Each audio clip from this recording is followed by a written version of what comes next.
All right, what's going on, everyone? Sean from All Things EV, and I've got a super special guest, Matt Joyce. You do a few things just like every great entrepreneur.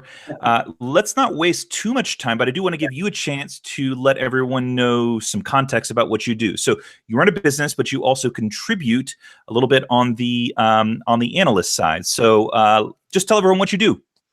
Yeah, so I am an entrepreneur in the food space. So we are the first to commercialize Lebanese garlic dip for food service and retail distribution. So the brand is Tomb Dips, www.toomdips.com. Check it out. And then kind of on the side, I'm a contributor for Loop Ventures with Gene Munster, basically covering all things Tesla.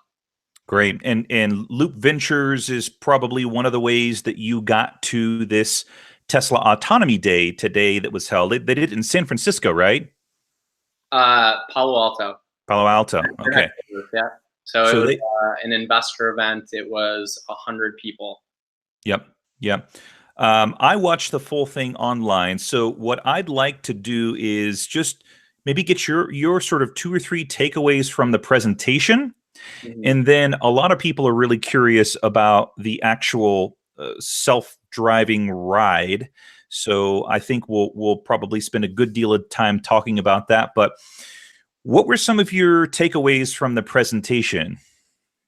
Yeah, so they started off going through hardware. So hardware 3.0. So this is a supercomputer chip essentially developed in-house by Tesla, better than any other chip to come before it, spearheaded by Peter Bannon. So he was an Apple and AMD guy before he came over to Tesla. So the hardware is really cool because basically before this, you had 8 cameras. And besides the forward facing camera, which was full resolution, uh, so beforehand, it was the side cameras were cropped, low resolution, only 200 frames per second. And now this extra hardware processing capability will allow Tesla to do all 8 cameras, full resolution, no cropping, and over 2,000 frames per second. So that really beefs up the accuracy of the system and allows them to essentially expand their neural net, and that will help them with their accuracy in what's called the March of Nines. So you need reliability of 99.9999%. So you just keep adding nines as the system gets better and better, essentially. And then after that, they Andre Karpathy went into the software side of things. So talked about uh, image labeling and how the system reacts and how it predicts and all that. And then afterwards, we got a 15-minute full self-driving demo. So we were in, the first group of 5 to actually go. So it was me and Gene Munster in a Model 3. I think Galley and them were in a Model S. So they actually did different vehicles for the full self-driving demos, which was interesting. But it was 15 minutes of complex driving, not just highway, but also city, stop signs, stoplights, complex kind of traffic situations where the car was completely aware. It was recognizing stop signs and stoplights, stopping when it should, waiting for other vehicles that just pulled up to a stop sign to go before it would go clear. And we had no human interaction during our entire 15-minute full self-driving demo, and it was pretty incredible. And it was like the beta kind of in-house software version. So when you put your vehicle into reverse, you get that big view of the rear camera on the Tesla screen. So imagine that, but you could see all 8 cameras. So you could just swipe on the screen and it would give you the different vantage points of all 8 Tesla Model 3 cameras. And it would show you what the computer is thinking. So it would put the boxes around each vehicle and then say exactly how many meters, I believe, each object was away. And honestly, it was just incredible. And we were told that this was all 3 months in the making. So if you extrapolate that to the end of next year, like just think of the progress that they can do and the reliability in that March of Nines that they can do with all that time, given the amazing accomplishment they've done in the past 3 months alone. Do you know if the routes that each of these cars was driving was pre-planned out, or did they send these cars different directions to handle various sort of off the fly scenarios? So that's a good question. And I actually brought this up with our driver, Jason Kung. Shout out to him. He was awesome in answering a lot of our questions from me and Gene. But I phrased it this way, Elon said that Tesla would be able to do that coast to coast drive, right? But he said we could do it right now, but only if we game the system, essentially. So I phrased it that way. Is this drive gamed? Is this demo? Are you like gaming the system on these local roads? And he said no. So I'm not totally sure if he understood what I was essentially asking, but I do not believe so. Do you know if the other cars took the same route? I do not. I know Julian and Gally think that they took a different route, but I mean, we weren't able to record anything. And so, I mean, it would have been smart in hindsight to do like map my run or something. But Right. didn't Right. think of that at the time. Yep. And when the car picked you up, was there anyone in the vehicle? Did it drive to you, and how aggressive or timid was that? No, so this was a really cool part. Me and Gene were talking to the autopilot team, which was kind of by the area where we would get picked up, and they were showing us the running app demo of the Tesla network. So what was really cool is you could see Tesla Model S icon, X, and 3, and you could kind of switch between them. And so for us, they clicked on Model 3, and then all the Model 3s in that parking lot, I assume within like 150 feet, showed up, and he just selected one and clicked on it, and then Enhance summoned it out of its parking space and around and pulled up right in front of us. Nobody was in the car. It was like, wow, this is crazy. So with the videos that I've seen online from early access owners who've got the sort of test version, beta version of that summon, Mhm. it appears to be sort of slow pulling out and navigating corners and so on. Did this developer build seem a little bit more confident navigating on its own? Yeah, I think so. I mean, I only saw it for our car pulling up. And to be honest, I didn't even really notice that there was nobody in the car until it was just kind of right in front of us. So I think that's a pretty good sign. But yeah, I saw those same early access program enhanced summon videos. And yeah, it did seem very raw and slow. But I mean, that's just going to keep getting better and better. So what types of road were you riding? I guess you weren't driving, but you were riding. What types of roads? Are we talking highways? We talking two lane roads? Yeah, it started off a lot of highway, basically kind of enhanced autopilot, lane switching by itself, all that kind of stuff. Then we did what they talked about in the video, which was like four-leaf clover. So kind of that off ramp and kind of going around and around, and I guess probably like a U-turn essentially. And then towards the end, it was like a more city street stop signs, stop lights, the more complex city driving of things, and it was super impressive. Like, to be completely honest, it was a little hesitant at times. It slowed down at times, like when we had a biker in between like two lanes in some weird like bike lane. It's very careful. And this is where Gene was asking, like, is this type of driving going to like endanger other drivers? And the better way to look at it, I think, is it may be a little frustrating at times for other drivers, but it's more cautious than anything, for sure. I think that's what you want, right? You don't. Well, I mean, in terms of when you're looking at people on a bike or pedestrians, you don't want it to be overly aggressive and then do something that's going to turn out a bad outcome for that person that's not in a vehicle. What about lane changes? Do you have you've got a Model 3? Do Yeah. you have enhanced autopilot so that you can do navigate on autopilot? Yeah, I have enhanced autopilot. I got my car back in July, and I also bought full self-driving in advance before car delivery. So I was told by Elon's chief of staff today, Omid, that I would be getting in early access program. So I'm super excited about that because I hate seeing these videos of like this, the new software pop out, and I haven't gotten it yet. But yeah, I have navigate on autopilot, and it's awesome. I still have to use the stock in order to initiate lane changes.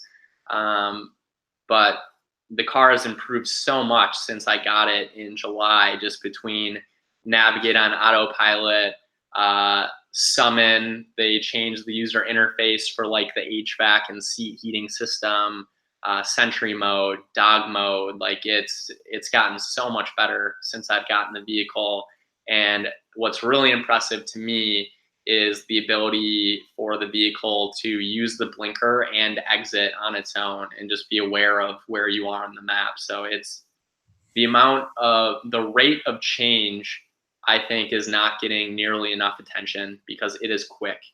Yeah. Yeah, the iterations on the software is really, really impressive, and uh, we can talk about this a little bit later on. But we were offline. We were saying how other automakers are going to have a really difficult time keeping up with what Tesla's doing because they've got this almost effortless ability to iterate on the car, whereas most cars that are on the market right now are static.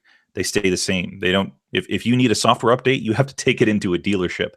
My my question is in regards to what you have in your Model 3 versus what you saw today. What were some of the biggest distinctions when you're looking at how it's handling highway driving in particular? Did you find that the developer build that you wrote in was a little bit more assertive or confident? No, I think besides not using to use the stock for lane changes, besides that, highway driving was almost identical to the software I currently have. So I think they basically solved highway driving, or at least are very close to solving it. The vast difference was the city driving aspect. Like you could see an icon would pop up anytime you were approaching a stop sign. There was a stop sign icon that would pop up, and then anytime you approached a stoplight, the stoplight icon would pop up, and it would show the color of the light. So if it was red, it would show red, and as soon as it goes green, it would show green. Check for the environment you're in, make sure that no cars are crossing. Super impressive for sure. And what was really interesting was seeing what the computer sees. Because when I'm using autopilot, I don't get that beta internal view. So that was just completely fascinating to me. So this was on the 17-inch or I guess the 15-inch display, correct? Yeah, You had they could swipe through the different views of the 8 cameras. exactly. Hmm. As an analyst, how does this impact Tesla's potential revenue in maybe like a 12 to 24 month time frame? I realize that Tesla's working on this Tesla network that I think will have an impact in, let's say, 2 to 4 years. But when you look at maybe more of a short term timeline, do you see any benefits? Totally. So I think full self-driving progress with autonomy is definitely a demand lever for Tesla. So the more progress they show with autonomy, the more demand they will create for those vehicles. And if Tesla follows through by bumping up the price by roughly $3,000 or so, I mean, that's all software. So that's almost 100% pure gross margin. So if a lot more people choose to purchase that package, that's awesome. And if they choose to purchase it at a much higher price, that's even better. Yeah, that I mean, so I think I've mentioned many times in interviews that I come from a software background, so I've got some sort of basis and context for how nimble Tesla is in this, and you made a really good point that once these vehicles get into the hands of owners, they then have the opportunity to continue to push out software updates that not only build value, continuous value in the existing vehicle, but if they wanted to, they could completely push out a special or a fire sale, or allow people to do a software upgrade as long as the hardware can compute and handle it. But as you mentioned, that's pure profit right there, because they've already sold the vehicle to the owners. Yeah, they can do what they did recently, which was package autopilot and full self driving for $5,000 total, where before it was $8,000. I paid $8,000. That $3,000 for early access program is totally worth it to me. I don't know about other people. Um, yeah, I think it's still an incredible value. I don't know if they raise the price from here, but I think it's worth it. Were there any other sort of off camera nuggets that you got from talking with any of the Tesla staff that you could share with people watching today? Yeah, so on camera, I got to ask Elon a question about basically how do you solve being from Minnesota? We get a lot of snow. So my question to him was, how do you solve snow covered road markings? Because camera and radar can't see through the snow and see the road markings. And that seems like how the visual system works, right? And it sounds like they'll be able to track what your wheel does, is what Andre Carpathy, I was talking to him after more in depth about this after him and Elon kind of tackled that question. And yeah, it sounds like they'll just be able to record exactly what vehicles before you did to be able to duplicate that human driving. So that was super interesting. And then I got to meet Elon, shake his hand, ask him another question after the event. And something that I've been interested in is the impact of Tesla's inclusion into the S&P 500 as a potential short-term catalyst. And that could potentially happen after Q2. And so I asked him, do you find S&P 500 inclusion important or not? And he said Tesla will be inducted.